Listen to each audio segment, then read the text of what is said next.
స ఘోషో ధర్తరాష్ట్రాణం హృదయాని వ్యధారయత్ నభశ్య పృథివీం చైవ తుములో వెనునాదయన్.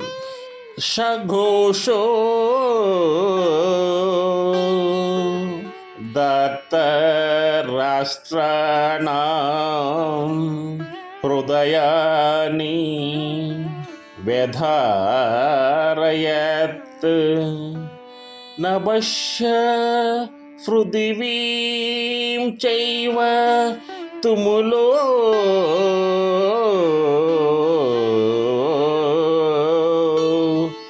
వెనునాదయన్. ఇక్కడ తుమ్మలాహ అంటే అంతటా వ్యాపించినటువంటి అనమాట.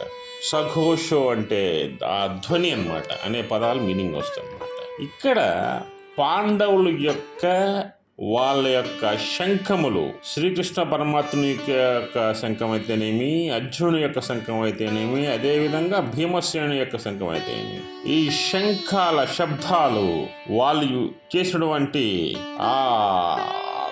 ఆ శబ్దానికి మొత్తం ప్రపంచం ప్రకటిల్లేలా, అదేవిధంగా భారత మాతకు వినపడేలా దుష్ట దుర్యోధనులు, కర్ణులు, ద్రోణాచార్యుడు, భీష్ముడు, అదేవిధంగా దుర్మార్గానికి సపోర్ట్ చేసినటువంటి కురువంశంలో ఉన్నటువంటి కౌరవులు సపోర్ట్ చేసినటువంటి అధర్మ రాజుల యొక్క గుండెలలో వాళ్ళకి ఈ పాండవుల యొక్క శంఖానాదం విజయ శంఖానాదంగా వాళ్ళకు వినపడింది.